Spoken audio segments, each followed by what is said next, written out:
Շնորհակալություն։ Առաջին հարցը վերաբերում է խոսքի ազատությանը։ Ամեն անգամ, երբ ես այստեղ ձեզ հարց եմ հնչեցնում, դրանից հետո ինձ տարբեր ընկերներ զանգում են եւ բարեկամաբար հորդորում են զգույշ լինել, որովհետեւ մի օր գլուխդ կուտեն, մի օր կձերբակալեն, չգիտեմ, պայծեստում մի բան կանեն քեզ հետ։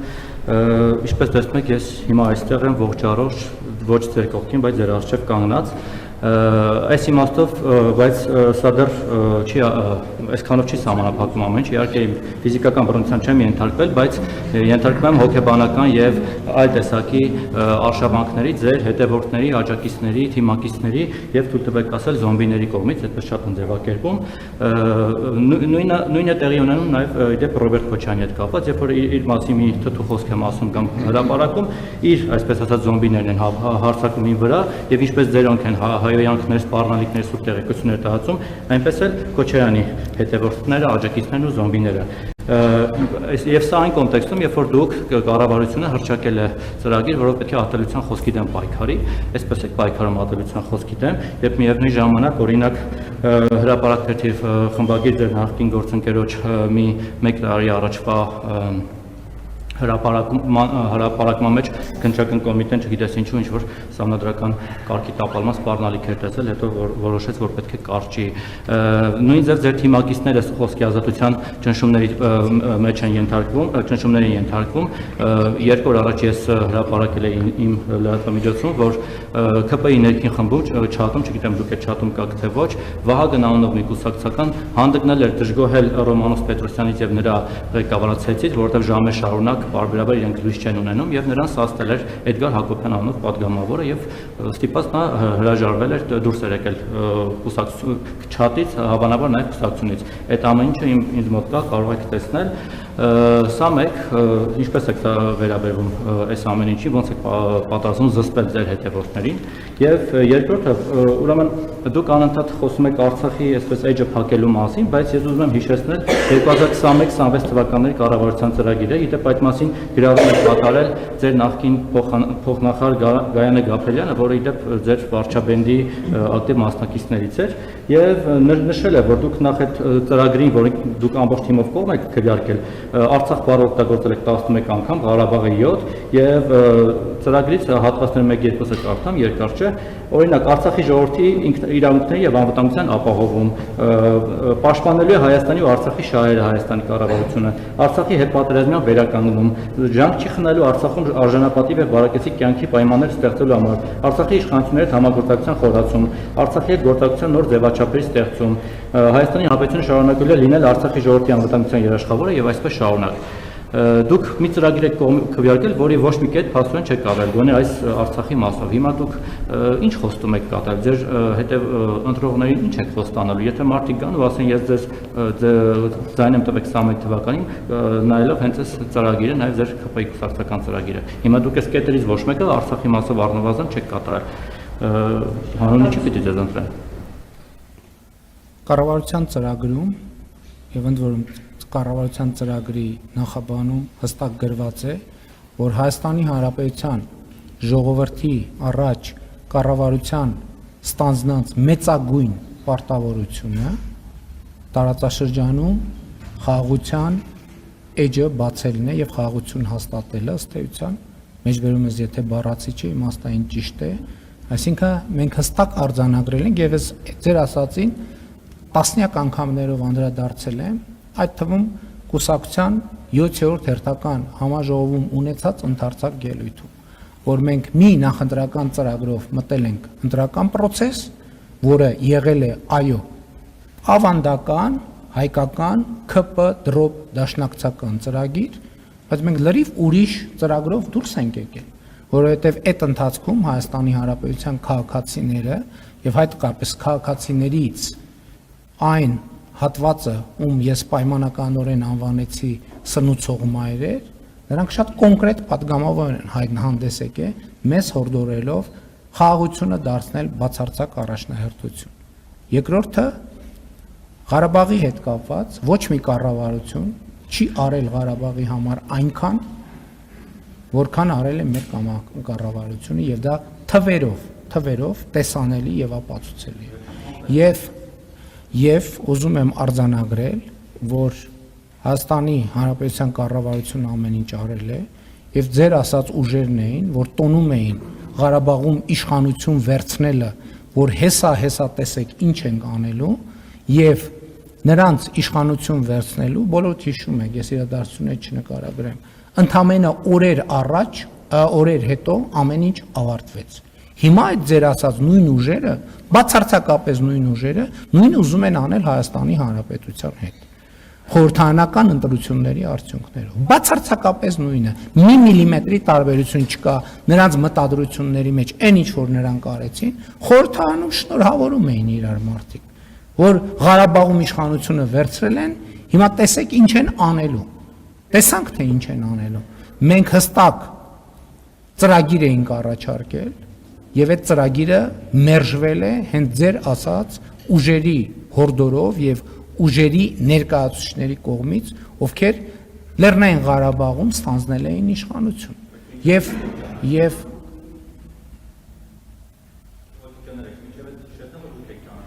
ուրեմն գիտեք ինչ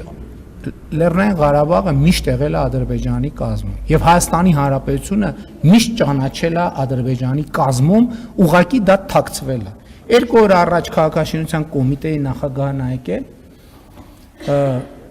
եւ հարցազեկություն։ Իմիջայլոց այս բանից հետո հիշեք, որ հրապարակ ենք։ Եվ 2000 չեմ հիշում, որ 5, 6, գուցե 10, 15 կամ որևէ թվականին Հայաստանում տարա բնակեցման ծրագիրը հաստատելու process-ը տեղի ունեցել եւ կցված են փաստաթղթերը, որտեղ Հայաստանի Հանրապետության կառավարության փաստաթղթերը,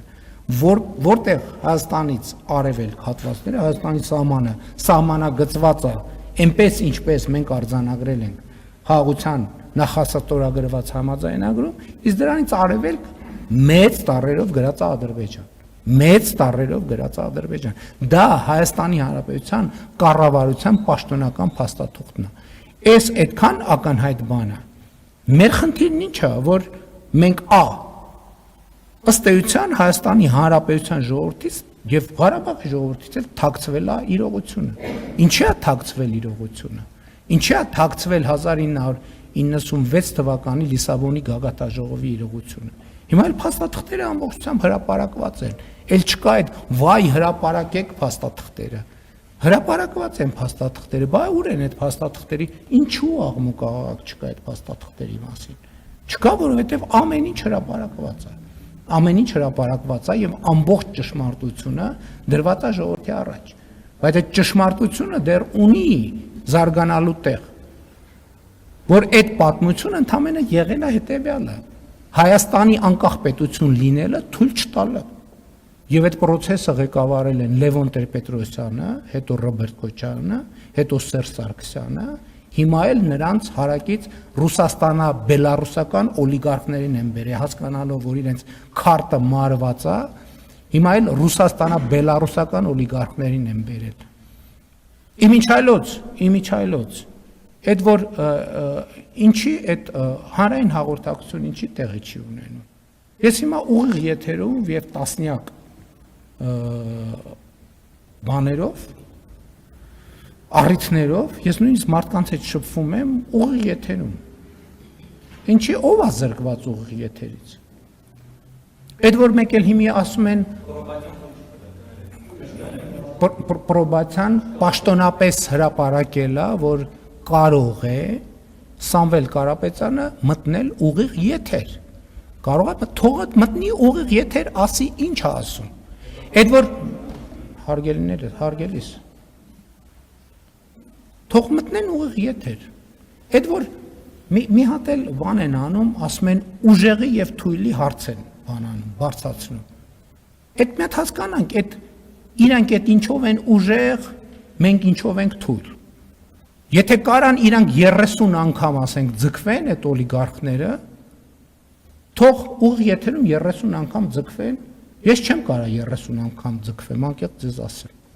Բայց ես կարամ 100 կիլոմետր հեծանիվ քշեմ։ Թողան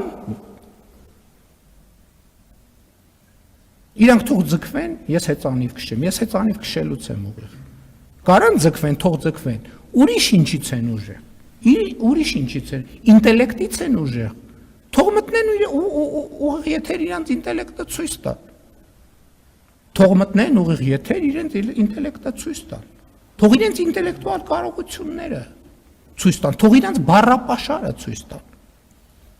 Ես համոզված եմ, որ երկու օլիգարխներն է թույլիկ են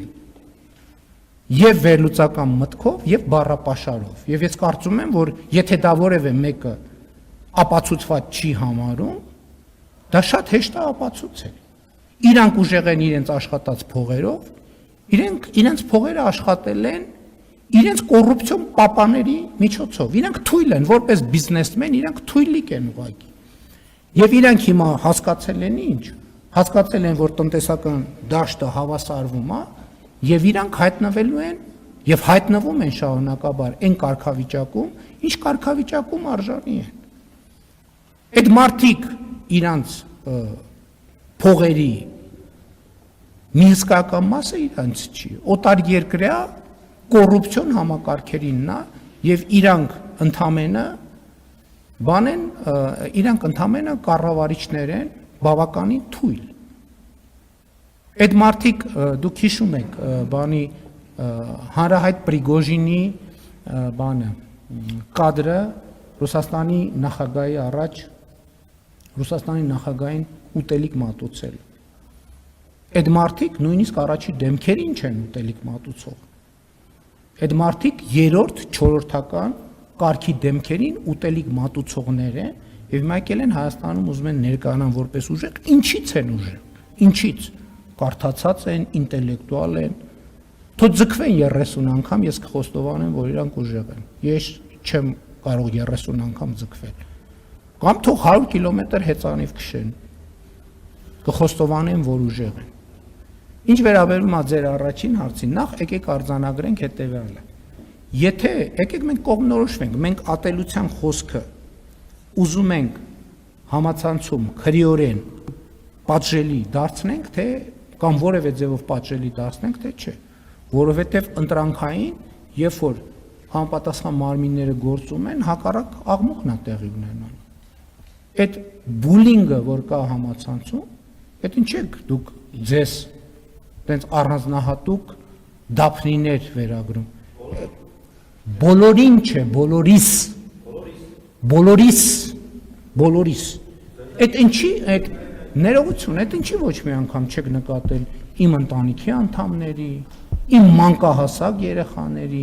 մեր թիմի անդամների նկատմամբ տեղի ունեցող բուլինգը։ Ինչի չեք նկատել, որովհետև ազնիվ չեք, որովհետև ոչ միայն ազնիվ չեք, այլև շատ կողմնակալ եւ կողմնապահ եք։ Ինչ վերաբերում է ձեր ասած ձեր սպառնալիքներին, որ դուք հերոսաբար կենթանի եք մնացել եւ եկել այստեղ կանգնել, ես ձեզ ուզում եմ մի գաղտնիք ասել։ Ձեր 90%-ը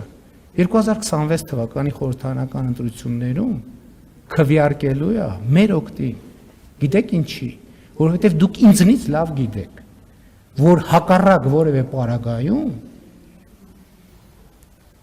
այդ այսօրվա ընտրանքի իշխանություններից որևէ մեկի պայմաններում ձեզ էզնին գործունեության համար սպառնում է հաշմանդամություն առնվազն։ Դուք դա ինձնից լավ գիտեք եւ ես ձեզ բոլորիդ վերաբերվում եմ որպես մեր ընտրողի։ Դուք չեք կարող ուղղակի 2026 թվականի խորհրդարանական ընտրություններում մեր օգտին չքվեարկել, որովհետեւ հակառակ դեպքում դուք մինիմում մնալու եք անգործ, մաքսիմում ձեզ սպառնում է հաշմանդամության գուցե թեթև, բայց կար եթե շարունակեք օգտվել այնպես ձեր խոսքի ազատության իրավունքից, ինչպես հիմա եք օգտվում։ Ինչ վերաբերում է կոնկրետ դեպքերին, ելի ուզում եմ արձանագրել, որ գիտեք ինչ, ասենք մարդկանց ես աղմուկա, աղաղակա, ինչ որ հետապնդում են, կալանավորում են, հետաքրքրվում եմ ինչ է տեղի ունեցել։ Պարզվում է տեղի ունեցել այդ հայտարարությունն եմ անում։ Պարզվում է տեղի ունեցել հետևյալը, մարդուն հրավիրել են ասելու, որ վարույթը կարճվում է։ Հասկանում եք, օրենք կա, պետք է մարդուն տեղեկացնեն, որ վարույթը կարճվում է, ընթացակարգ կա։ Երկրորդը ասում են, որ բանա խախայցով դիմելա դատարան։ Այսինքն դուք մտածում եք, որ կարա որևէ լրատվամիջոց գրի, որ Հայաստանի Հանրապետության վարչապետը աշխատակցի հետ ակնարկ կանի, որ Հայաստանի Հանրապետության վարչապետը աշխատակցի հետ իր սենյակում ինտիմ հարաբերություններով զբաղված ու դա պետք է մնա անարձակակ, ձեռեք առնում։ Ու դուք խոսում եք արժեքների մասին։ Այդ մարդիկ են, որ չգիտես ում սենյակում, ում հետ ինչով են զբաղված, ուզում են ինձ անձի հարց չի ստեղ։ Ստեղ կարգավիճակի, այսինքն դուք ուզում եք ասեք, որ ես Հայաստանի Հանրապետության վարչապետի կարգավիճակը եւ Հայաստանի Հանրապետությունը չեմ հարգում, մտքներով է չանցնի։ Օրինական բոլոր ձևերով կստիպեմ, որ դրա հետևանքները կրի ով ուզում է լինի։ Որովհետեւ ինչպես հայտնի հերոսն է ասում, «За державу обидно»։ Ես անձնական խնդիր չեմ լուծում։